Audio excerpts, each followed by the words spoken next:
What was your most brutal night as a parent? My son passed away 2 weeks ago and his last words keep replaying in my head. My eldest son was only 16.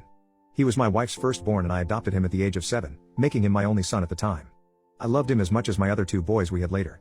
He was my best friend for so many years, but definitely started to back off in his teens where he just became standoffish and just a teenager I guess. Anyway, on the 1st of this month his mom was heading to a town about 90 minutes away. He was awake and doing stuff around the house when she left around 10 a.m. I worked from home and was on a call until 11:30 a.m. when I came out of the office and told him and his brother I was running to get us lunch. He kind of just nodded at me without saying much, which was normal. I got back to the house with the food around 12:20. He came out to grab his food but looked wobbly and his eyes were not focusing on me very well. He was also mumbling really low and sort of stumbled once. Immediately, because I am an idiot and a jerk, I start asking him, "What are you on? Tell me what you took," and accusing him because it was so unlike his normal actions. He responded with nonsense answers like I didn't steal anything. "I bought it at the computer store this morning and then oh yeah, I'm going for a drive later if you want to come," or something like that. He was completely out of it. So I grabbed his wrist to check his pulse. All I remember was that it was rapid as hell. He allowed me to check his pulse, but yelled, "Why are you restraining me?" when I did it. That's when I told his brother to stay in the living room and took him into his bedroom. I sat him on the bed and told him to show me what he took. I can be pretty hard on my boys, but I swear on my life I was not at this time. I told him a number of times, "I am not going to be pissed, I just need to see what you're on so I can tell if we're in trouble here and just show me the pills, buddy. Just show them to me." Finally, he pointed to a Walmart bag on the floor and said everything I stole is in there. So I open up and dump the bag on the floor. It was all his school supplies we just bought the day before, nothing substance-like in there.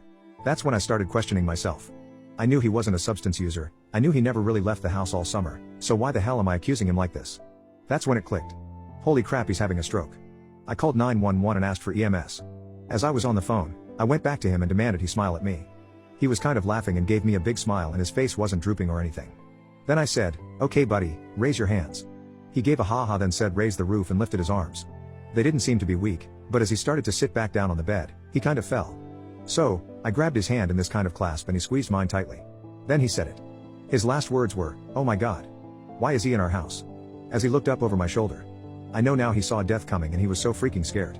I grabbed his hand and told him repeatedly, "It's just me buddy, it's daddy. I am here for you. It's just me. It's just your dad." I couldn't even think of any other words to say. I knew he was scared, and I just tried to ease it. I held his hand and he held mine as he had that first seizure. I was quick to put him in the recovery position after the convulsions stopped. The paramedics were so freaking fast. Like 3 minutes after my call, my middle kid was letting them in the house. When they arrived, he was still breathing and in the recovery position I put him in with the first seizure. He ended up having several more right after the paramedics got there and during one he quit breathing and his heart stopped pumping. They worked on him for a long time and we hauled ourselves to the hospital once they got the compression machine on him. Despite our efforts, by 1:50 p.m., my eldest son was dead at 16. His mother left the house at 10 a.m. with her son happy and healthy and the next time she saw him at 2:30 p.m., he had died. She can't forgive herself for not being there. I can't forgive myself for being unable to help him and for being such a freaking idiot as to accuse him of taking substances.